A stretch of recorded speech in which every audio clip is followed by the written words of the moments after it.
Let me tell you a bit about us. My name's Eleanor, and I've been married to Thomas for many years. We've got 2 kids, Ava, our oldest, and James, the youngest. Living with us, you'd see right away how different the air is between them. I was a stay-at-home mom, see, 'cause Thomas did all right by us, made enough so I could focus on the kids. Mom, where's my blue notebook? I swear I left it right here. Ava would shout down from her room, always losing things, but managing to keep her life more organized than a planner. Check under your bed. I'd yell back, knowing her room like the back of my hand. Ava, she was sharp as a tack, went off to college on a scholarship and never looked back. Didn't cost us a dime for her schooling. Now James, that boy was another story. Thomas, God bless him, loved that boy a bit too much. Favored him, you know? Always in his corner, even when he messed up, which was more often than not. James, you need to take life a bit more seriously, I remember telling him one evening at dinner. He just rolled his eyes, fork halfway to his mouth. Come on, Eleanor, the boy will find his way. He's young. Let him have some fun. Thomas chimed in, always the peacemaker. Mom, Dad's right. I'm just trying to figure things out, James would say, trying to sound calm, but I could hear the irritation there, clear as day. He was good at making you feel like you were the one seeing things wrong. Ava was different. When she moved out, got her job, and started her life, she never asked for a penny.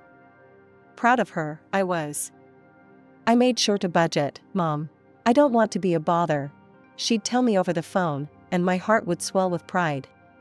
Meanwhile, James seemed to think our pockets were as deep as the ocean. Hey, can I get some cash? Going out with the guys, he'd drop casually, like he was talking about the weather. It's not a bank, James. What happened to the job hunt? I'd press, trying not to let the frustration bleed through.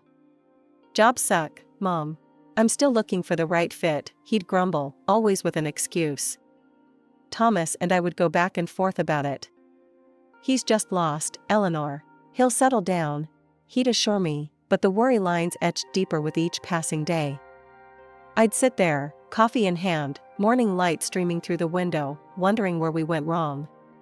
Was it too much love? Not enough tough love? James had set his sights on a prestigious college right out of high school, a place in a neighboring city known for its academic rigor. The fact that the college was expensive seemed to bother him less than it should. Thomas and I were roped into paying not just for his tuition, but also for a rented apartment where he could stay while attending classes. It was a big financial strain, but Thomas believed it was all worth it for our son's future. My studies are going great, James would assure us over the phone, his voice always upbeat. You guys don't need to worry about a thing, he'd add, and Thomas would nod, satisfied, passing on the latest cheerful update. But as months turned into a year and then another, the details were sparse. We got snippets of his life, a mention of a test here, a group project there, but never anything concrete. No grades, no reports, nothing that actually showed how he was doing. It started off like any other Tuesday. I was busy with the laundry, thinking about what to make for dinner, when something nagged at me, a mother's intuition, you might call it. James had been at the university for 2 years now, but we hardly got any updates. No report cards, no calls from professors, nothing. Just monthly calls asking for money. Thomas, don't you think it's odd? We never see any grades from James, I mentioned one evening while we were cleaning up after dinner. Thomas, always the optimist, just shrugged it off. He's probably just busy, Ellie. You know how college can be. The next morning, I drove down to the university.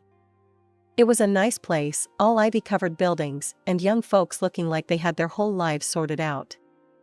I headed straight for the dean's office, to get the lowdown on how James was doing. Hi, I'm Eleanor, James Carter's mother. I'd like to hear about how he's doing, I said to the lady at the front desk. She typed something into her computer, frowned, and then typed some more. I'm sorry, Mrs. Carter, but it appears there's been a mistake. According to our records, James hasn't been enrolled here for the past 7 months. I felt like the floor dropped away from beneath me. What do you mean? Can you check again, please? She showed me the screen, and there it was in plain black and white. James had dropped out. Just like that. My heart was pounding as I thanked her and walked out, my mind racing all the way to James's apartment. When I got there, the place was a mess. Looked like the aftermath of a tornado. Beer cans, pizza boxes, clothes all over the place. And there, on the couch, was James, sleeping like a baby in the middle of the day. "James!" I shouted, louder than I intended. He jolted awake, all bleary-eyed and confused. "Mom? What are you doing here?" he mumbled, sitting up and rubbing his eyes. "I went to your college today. They told me you dropped out. Why didn't you tell us, James?" He looked away, then back at me. "I was gonna, I swear. Just, things got out of hand, and..." "Out of hand? James, we've been sending you money every month. Your father works hard for that money. And here you are, throwing parties and lying to us?" He tried to say something, then stopped. His eyes couldn't meet mine. "I'm sorry, Mom. I messed up." I left his apartment with my heart heavy and my mind in turmoil. That night, I told Thomas everything. He was upset, more than I'd seen him in years, but he didn't want to give up on James. "We'll get him back on track," he said, always believing there was a way to fix things. 5 long years rolled by just like that, filled with the same old song and dance. Ava, my daughter, she's the type to grab life by the horns. Worked her fingers to the bone, climbed that career ladder fast and never looked back. Saved every penny she could with her fiancé, Mike, and when it came time for them to tie the knot, they did it all on their own. It was a beautiful, modest ceremony, just like Ava. No fuss, all class. Then there's James. Still out there, floating like a leaf in the wind, looking for himself, as Thomas likes to say. He hopped from one job to another, all thanks to Thomas's buddies giving him chances he never quite caught hold of. After Ava's wedding, which James attended with a bored look plastered across his face most of the time, he dropped a bombshell on us. He was getting married too, and oh, you should have seen the girl he brought home. Lisa, her name was, and she was as sharp as a marble. Selfish? Sure. But James was smitten, or so he claimed. I wasn't too keen on her, to be honest. "James, are you sure about this one?" I asked him one evening while we were cleaning up after dinner. "Mom, Lisa's great, you just gotta get to know her better," he shot back, all defensive like I was attacking him. And just like that, they planned a wedding that could have been mistaken for a royal affair.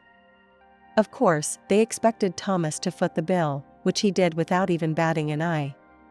"Thomas, can we talk?" I cornered him one evening after the plans were underway. "What's on your mind, Ellie?" he asked, though I could tell he already knew. "It's this wedding, Thomas. And everything else we keep paying for James. When is enough, enough?" I was nearly at my wit's end. "He's our son, Ellie. We can't just cut him off," Thomas sighed, running his hands through his hair. "I know he's our son, but look at Ava. She never asked for a dime. Worked for everything she has. Doesn't that tell you something?" I could feel my voice rising, frustration boiling over. "Eleanor, we've been over this. James is different. He needs more help," he said, his tone final, leaving no room for arguments. And so, the wedding happened. It was as grand as they come, leaving Thomas and me with a lighter wallet and me with a heavier heart. No sooner had the wedding bell stopped ringing than James was asking for more, this time an apartment and a monthly allowance to boot. "Can you believe that? After all we've done already?" I vented to Thomas one night. "He's trying to start a new life with Lisa. They need our support," Thomas tried to justify, always the peacemaker. "Support, Thomas? It's like we're funding a never-ending party for him," I snapped, unable to hold back my dismay. Despite my protests, Thomas went ahead and bought them an apartment. The monthly check started flowing soon after. Every time I signed one of those checks, a part of me wilted. I loved my son, God knows I do, but this was getting to be too much. Ava managed. Why can't he? I muttered under my breath every time I sealed an envelope. Life trudged on like this, me simmering with every check, every call for more money. Thomas and I had more than a few rounds about it. "He'll settle down, Ellie, just you wait and see," he'd always say. But me? I wasn't too sure anymore. Something had to give, and I was beginning to worry it might be us. The day Thomas died was the day part of me died too. He was gone, just like that, a heart attack right in the middle of his workday. Nobody saw it coming. It hit me like a freight train, one minute he was there, the next, just a memory. I was shattered, barely holding the pieces together. Ava was my rock through it all. She took charge the way she always does, organizing the funeral, handling the calls, managing everything so I could just breathe. Or at least try to. I couldn't have gotten through those days without her. James? Well, he was another story. Showed up to his father's funeral looking like he'd rather be anywhere else. Stood there with a face like he was waiting for a bus, not a tear in sight. And Lisa was right there beside him in a black dress that was anything but appropriate, eyes glued to her phone like it was just another day. The funeral was a blur, but I remember the weight of their stares, the whispers. It wasn't right. When everyone had left, the air thick with condolences and the scent of lilies, that's when James decided to stir up more trouble. "Mom, we need to talk about Dad's property. I'm the heir. He always said so," James declared, his voice too loud for the somber mood of the house. I felt a rush of anger so fierce it nearly choked me. "James, this is neither the time nor the place," I snapped, my voice cracking under the strain. Lisa piped up then, her tone sharp. "Well, it's not just about the money. We're thinking about moving in here. Take charge, you know?" Before I knew it, she was walking around the living room, touching this, moving that, as if she owned the place already. "Some of these old things will have to go, of course." I stood there, stunned, watching her parade around my home. "Over my dead body, you will. This is my house," I finally burst out. Lisa laughed, a nasty, grating sound. "Well, that's only temporary, isn't it?" The room spun a little at her words. Ava stepped in then, her voice calm but firm. "Let's all take a step back. We can sit down in a few days and discuss everything like adults." But James wouldn't have it. "No, we need to sort this now. Dad would have wanted me to have it sorted quickly." Ava looked at me, her eyes full of worry, and I knew she was in this fight with me. But standing there, in the echo of my husband's last footsteps through our home, my energy was fading fast. "Fine. We'll talk about it now if we must," I said, the room going quiet. "I've decided I'm moving into a nursing home. Thomas and I had it picked out long ago." James whipped out his phone and pulled up the website of the nursing home. After scrolling for a bit, he looked up, shaking his head. "This place is a money pit, Mom. You're not wasting your savings living there. You'll live with us in this house." His wife made a face like she'd just bitten into a lemon, but then smoothed it over with a phony smile. "Of course, you can stay with us. I mean, you'll help around with cooking and cleaning, right?" The words stung, but before I could react, Ava leaned in close and whispered something in my ear. Her words were a quiet bombshell, one I couldn't believe at first. But she was serious, her eyes telling me to just trust her. Taking a deep breath, I straightened up and addressed them all. "Actually, I won't be needing any inheritance. Ava and I have made our plans. I'll stay with her for now." Ava nodded, adding firmly, "And I don't want any part of the inheritance either. We'll go to the notary tomorrow to make it official." James and Lisa exchanged a quick, greedy glance before breaking into wide grins. "Well, if that's what you want, Mom," James said, barely concealing his delight. Lisa practically skipped to the kitchen to pop open a bottle of champagne. While they were celebrating in the next room, I slipped away to pack my things, feeling a mix of relief and sorrow. Ava was right beside me, helping to fold clothes and pack up my life in quiet solidarity. The next morning, Ava and I went to the notary. James and Lisa were already there, looking smug. We signed all the necessary papers. James could barely contain his glee, thinking he had won the lottery. Back at Ava's place, her husband, Mike, had prepared a warm welcome.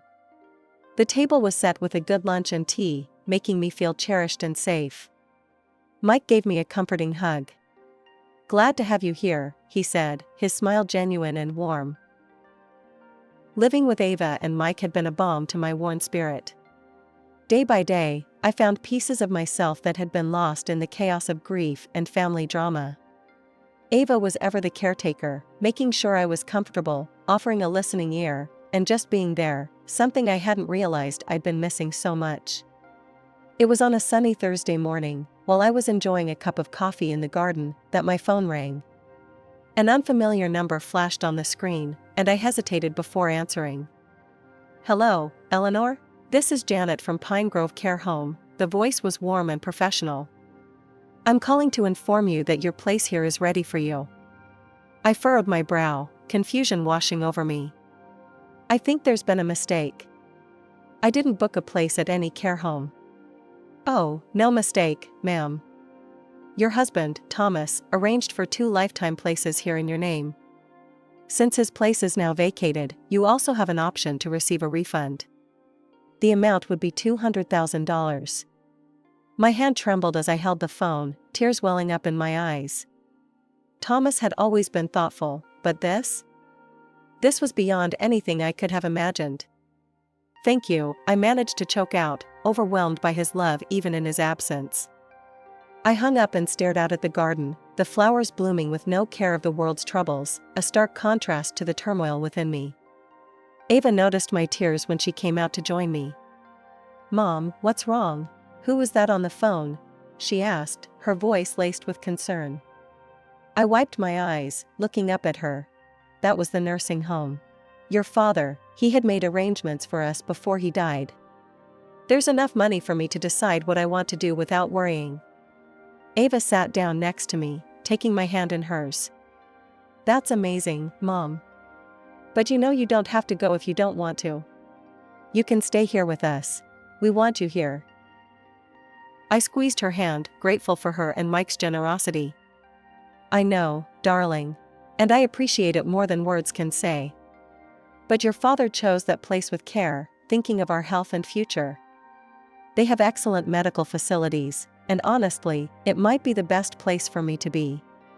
I think he'd want me to use it." We spent the rest of the day looking into what Pine Grove had to offer. It was one of the best in the state, with top-notch care, beautiful grounds, and plenty of activities. It wasn't just a nursing home, it was a community where I could thrive, not just survive.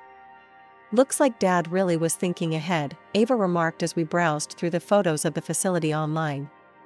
"He always did, didn't he? Always making sure we were okay," I replied, a small smile creeping through the tears. We decided to visit Pine Grove the following week, to see everything in person and make the arrangements if everything felt right. As we planned, I felt a strange peace settling over me, the kind that had been elusive since Thomas passed. It was a crisp morning, and the air in Ava's house was filled with a mix of cardboard and anticipation as we packed my belongings.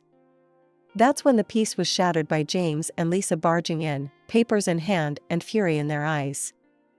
"Mom, you've got to listen, this is serious." James was red-faced, waving documents like they were flags. I motioned for him to calm down. "James, take a breath and explain what's going on," I said, trying to keep the room from spinning into chaos. "It's Dad's loans, Mom. He took out loans for my wedding, the apartment, all secured against the house. And now, the bank wants their money." His voice was shrill, the panic clear in his eyes. Lisa chimed in, her voice shrill. "There's no money left, Eleanor. You and Ava played us. Now they want to take everything." I couldn't help but smile, not out of amusement, but because of the absurdity of it all. "Your father was a wise man, James. He invested in a nursing home for our future. Everything is in my name. As for the house, well, that's your inheritance now." James's face went from red to white. "You need to give up that nursing spot, give us the money. We need it to cover these debts." Lisa was nearly hysterical. I took out loans for my surgery to look good for James. You owe us that money to help. Ava stood beside me, her demeanor calm but firm. The debts aren't Mom's concern, James. She signed over the house to you. That was your choice. I looked at both of them, my voice steady. I think you should consider selling the apartment you got as a gift. It could cover your debts. No. We plan to rent it out, make some income. James spat back, his desperation palpable. I shrugged, feeling a weight lift as I finally let go of the burden. Well, that's your decision, James. But as for me, I'm done. The house, the debts, you wanted the inheritance, it's all yours now. James looked like he was about to explode, and Lisa was no better, screeching about her financial woes until Mike stepped in, his voice thunderous. Enough. You can't come here and threaten my family. Get out. Mike's presence was enough to push James and Lisa out the door, their threats and shouts fading as they left. Ava closed the door behind them, her hand resting on the knob for a moment as if to seal away the chaos. I let out a long breath, feeling the final ties of obligation fall away. Ava looked at me, a mixture of concern and relief in her eyes. Are you okay, Mom? I am, darling. More than okay, I assured her, feeling lighter than I had in years. I'm free of the house and the debts. Free of the constant demands. Your father's foresight gave me this freedom, and I'm going to enjoy it without guilt. We spent the rest of the day wrapping up my belongings, each item a memory, each box a step toward my new life. As I packed, I thought about Thomas, his last gift to me, freedom and peace. I was ready for the nursing home, ready for a community of my peers, ready to embrace whatever came next without the shadow of James's problems looming over me. Settling into the nursing home was like starting a new chapter of my life, one I never knew I needed. My apartment here at Pine Grove is more beautiful than I could have imagined. From my window, I can see the sprawling gardens, the trees swaying gently in the breeze, their leaves whispering secrets I'm now free to discover. It's funny, really, how life turns out. Just a few months ago, I was tangled up in family drama, worried sick about debts and inheritances. Now, I'm here, in this peaceful haven, hearing about the outside world as if it's a distant memory. One sunny afternoon, Ava came by for our usual walk in the park that borders the nursing home. These walks have become the highlight of my week. So, how are things back home? How's Mike? I asked as we strolled along the paved path, admiring the blooming flowers. Mike's great, Mom. He's really been a rock through all this. And we've got some news. I'm pregnant. Ava beamed, her face glowing with joy. My heart swelled with happiness. Oh, Ava, that's wonderful. I'm going to be a grandma. I hugged her, feeling an excitement I hadn't felt in ages. As we walked, we talked about her plans, about how she wanted to raise her child, and the laughter we'd share. It was a beautiful feeling, looking forward to life again. And what about James? Heard from him lately? I ventured gently, knowing that part of my heart was still tender where he was concerned. Ava sighed. Yeah, I heard from a mutual friend. He and Lisa sold the apartment and the house to cover their debts. After everything was paid off, Lisa left him. Now he's living in a small rental and had to finally get a job. Sounds like he's learning some hard lessons, I said, not without a pinch of sadness for the son I once held in my arms, thinking the world was his oyster. It's probably for the best, Mom. He's taking responsibility for himself now. It's what you always hoped for, right? Ava squeezed my hand as we paused to watch a pair of ducks glide across the pond. That's true, darling. I always did want him to stand on his own 2 feet. Maybe now he'll find his way, I replied, feeling a mix of relief and resignation. It was hard not to worry, but at least he was making his own path now. Ava changed the topic then, talking about the nursery she was planning, the colors and themes swirling in her creative mind. We laughed and planned, and for a while, I forgot all about the troubles of the past. Living in Pine Grove, I found a community that feels like family. We share stories, play games, and support each other. The staff here are wonderful, always making sure we're comfortable and cared for. It's more than I could have hoped for, and sometimes I catch myself wishing Thomas could see me now, happy, at peace, and about to be a grandmother,